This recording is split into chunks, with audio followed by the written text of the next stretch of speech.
Welcome back, Achievement Hunters, to Dyson Sphere Program. With the new Rise of the Dark Fog content patch, we have 28 brand new achievements to collect. Before we dive in, let me give you a quick explanation on what the Dark Fog is. When you start a new game, you'll notice a new option called Enemy Forces. You can turn this off and play without them, or you can adjust how difficult the Dark Fog enemies are in the settings screen. You can also tone down enemies by setting them to passive, or set them as high as Rampage if you want the extra challenge. For most achievements, the default settings will work fine. When you start the game, you'll be immediately shown that these new enemies are on the opposite side of the planet. Unknown EM signals detected. Extracting feature variables. Comparing with database.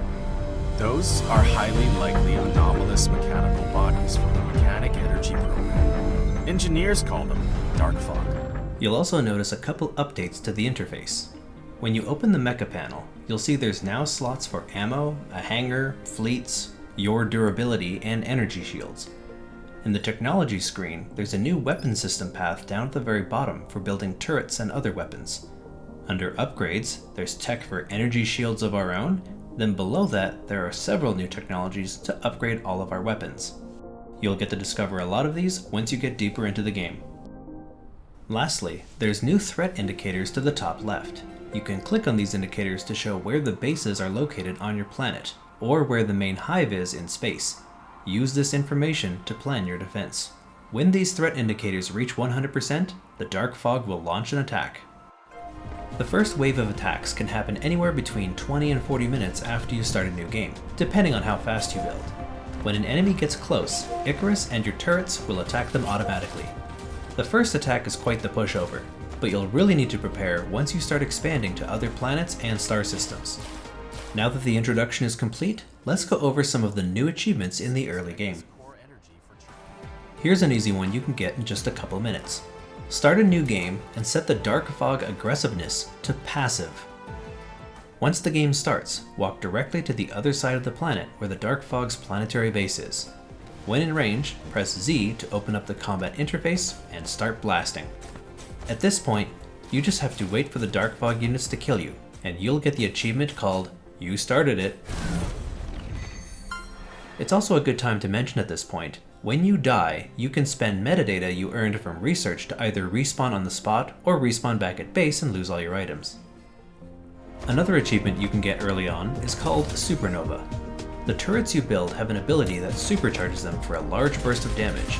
Simply use this ability and the achievement is yours. You can obtain several different items when killing Dark Fog units. Soil Pile is one of them. As you progress through the game, there's 3 achievements called Dust to Dust. You'll get the first one after obtaining 1 million Soil Pile from defeating enemies. Occasionally, when you look out into space, you might find something called the Dark Fog Communicator. If you approach this device, you'll get the achievement Gotcha. You can't attack this thing, but if you interact with it with your cursor, it'll open up a menu allowing you to change the difficulty as well as call a truce if things get too messy. The Dark Fog Hive can be pretty dangerous and circles the star around its own axis. If you happen to be on a planet that's within 8,000 meters, or 0.2 astronomical units, you will get the achievement right under my nose.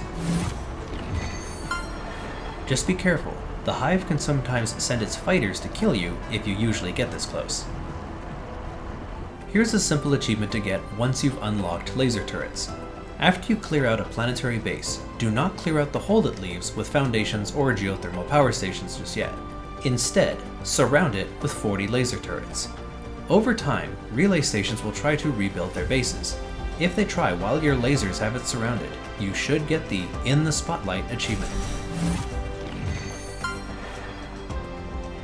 Destroying relay stations can generate a lot of threat with the Hive, so you may want to avoid doing this one early on. Once you've progressed a decent amount and have missile turrets and signal towers covering your planet, you should be able to destroy relay stations before they can even establish a base. Doing this will give you the achievement, You Shall Not Pass. Speaking of the Hive, a useful defense against its attacks is to cover your planets with shields.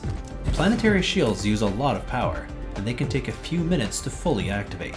A half-covered planet looks something like this, where the bright turquoise areas are what's defended. This next achievement requires you to cover 100% of the planet. Once this is complete, you will get the AT Field achievement.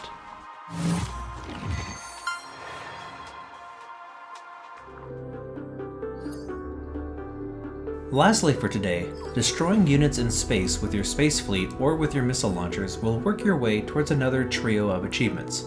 This one is called Happy Hunting, and you get the first of the 3 after killing 100 space units. This achievement is easier once you start attacking the dark fog hives directly.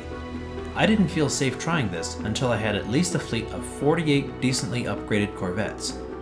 All you need to do is get close enough to aggro some ships, then fly away while your corvettes do the work. Just keep an eye on your power when you do this. It's fun to note that once you're mass producing corvettes, you should be able to clear out the dark fog hives from your starting system, finally giving you some peace and quiet. With all of these complete, you now have 9 of the new achievements from the Dark Fog content patch. We still have 19 more to go. Stay tuned, and I'll see you next time.